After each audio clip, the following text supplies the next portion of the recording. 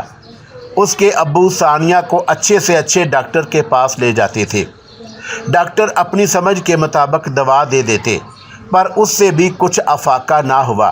سب گھر والے پریشان رہنے لگے۔ آج رات کی 14ویں تھی، سارا گاؤں چاند کی چاندنی میں نہایا ہوا تھا۔ رات کے 11:15 بجے ثانیہ اپنے کمرے میں سوئی ہوئی تھی کہ اسے لگا جیسے کوئی اسے پکار رہا ہو۔ ثانیہ کو ایسے لگا جیسے کوئی اسے پکار رہا ہو۔ ثانیہ نے آنکھیں کھولی اور سامنے دیکھا تو سکتے میں رہ گئی۔ ایک بہت ہی خوبصورت لڑکی لال جوڑا پہنے اور بال کھولے کھڑی تھی۔ تم کون ہو؟ ثانیہ سے ڈر کر مارے بولا بھی نہیں جا رہا تھا۔ ڈرو نہیں، میں شہناز ہوں، میں تم سے معافی مانگنے آئی ہوں۔ میں نے تمہارے ساتھ بہت برا کیا، لیکن فکر نہ کرو، میں تمہیں بالکل ٹھیک کر دوں گی۔ میں تمہیں بیماری نہ لگاتی، پر میں یہ سب کچھ غصے میں کیا۔ میں تمہارے پاس سے جانا نہیں چاہتی تھی، تم مجھے عزیز تھی، خاص کر تمہاری آنکھیں، اس لیے مجھے معاف کر دو۔ اب یہ تعویذ 7 دن گلے میں ڈالے رکھو، تم بالکل ٹھیک ہو جاؤ گی۔ ثانیہ خاموشی سے اسے دیکھے جا رہی تھی۔ اچھا، میں اب چلتی ہوں۔ ثانیہ، جس کا ڈر کافی حد تک ختم ہو گیا تھا، کہنے لگی، بیٹھو نا۔ نہیں، میں چلتی ہوں۔ پھر کب آؤ گی؟ ثانیہ نے پوچھا۔ اور کچھ دن بعد، جب تم بالکل ٹھیک ہو جاؤ گی تب آؤں گی۔ اچھا، اب خدا حافظ۔ اور یہ کہہ کر وہ غائب ہو گئی۔ ثانیہ فوراً اٹھی اور گھر والوں کو اٹھا کر سب کچھ بتایا۔ اس کی امی یقین نہیں کر رہی تھی۔ تم نے ضرور کوئی خواب دیکھا ہوگا۔ جب ثانیہ نے انہیں تعویذ دکھایا تب انہیں یقین آیا۔ اس طرح 7 دن گزر گئے۔ ثانیہ بالکل ٹھیک ہو چکی تھی۔ رات کو سب شہناز کا انتظار کر رہے تھے۔ جب 12 بجے تو ثانیہ بولی، شہناز تم آ گئی، میں کب سے تمہارا انتظار کر رہی تھی۔ تو اس کے گھر والے حیرت سے دیکھ رہے تھے کہ شہناز کہاں ہے، ہمیں کیوں نظر نہیں آ رہی۔ تو شہناز بولی، ثانیہ میں تمہیں منع کرنا بھول گئی تھی کہ اپنے گھر والوں کو میرے بارے میں کچھ نہ بتانا، اس لیے تم نے تو بتا دیا۔ میں یہاں بڑی مشکل سے اجازت مانگ کے آئی ہوں، کیونکہ میں نے تمہیں کہا تھا کہ میں ضرور آؤں گی۔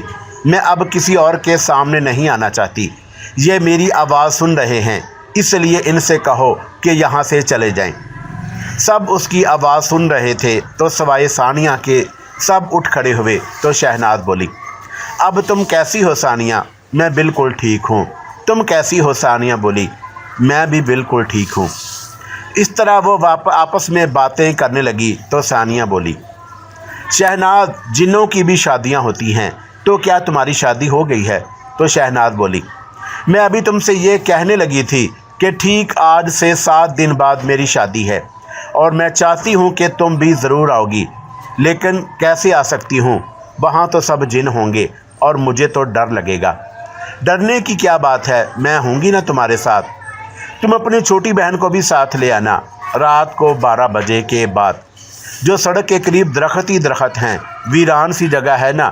ہاں مجھے معلوم ہے، ثانیہ نے کہا۔ تو ٹھیک ہے، وہاں آ جانا، میں تمہارا انتظار کروں گی۔ اچھا بہت دیر ہو گئی ہے، میں اب چلتی ہوں۔ ثانیہ نے کہا، میں یہ سب اپنے گھر والوں کو بتا سکتی ہوں، کیونکہ ان کی اجازت کے بغیر تو میں نہیں آ سکتی۔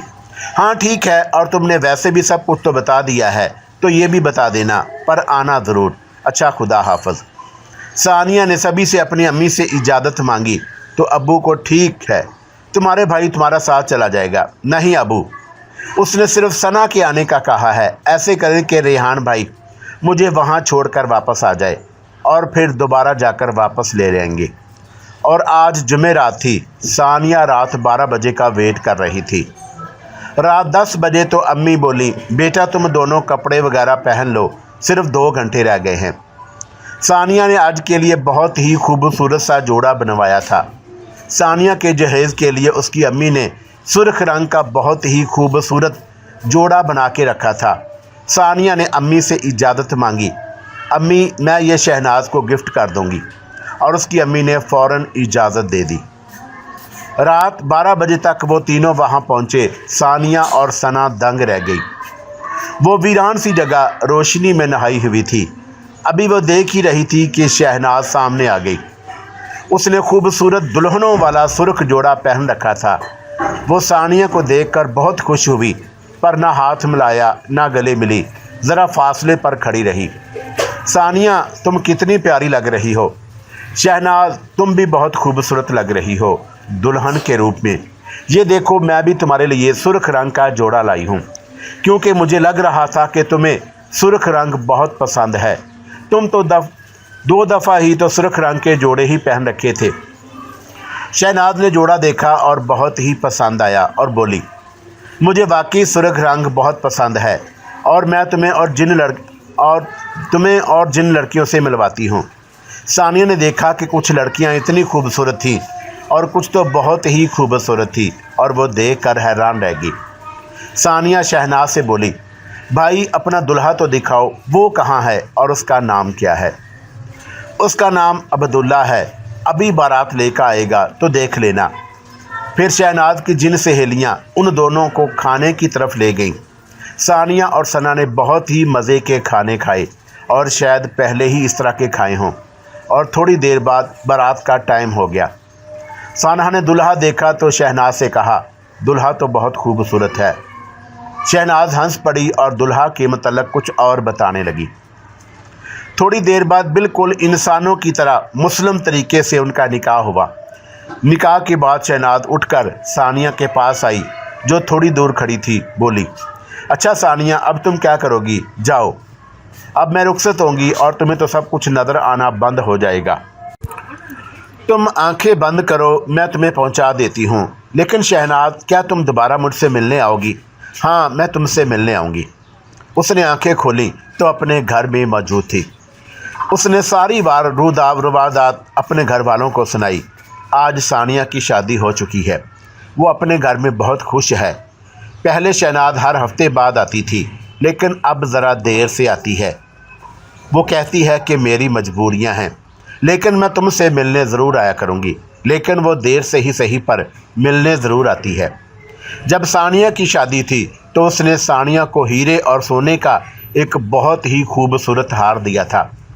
اس کی اتنی چمک تھی کہ جو بھی ہار کی طرف دیکھتا تو اس کی آنکھیں چندھیا جاتی۔ وہ ہار ثانیہ نے آج بھی بہت سنبھال کر رکھا ہوا ہے۔ ثانیہ اور شہناز آج بھی بہت پکی سہیلیاں ہیں، اور دیر سے ملتی ہیں پر ملتی ضرور ہیں۔ اللہ حافظ میرے دوستو، اللہ حافظ۔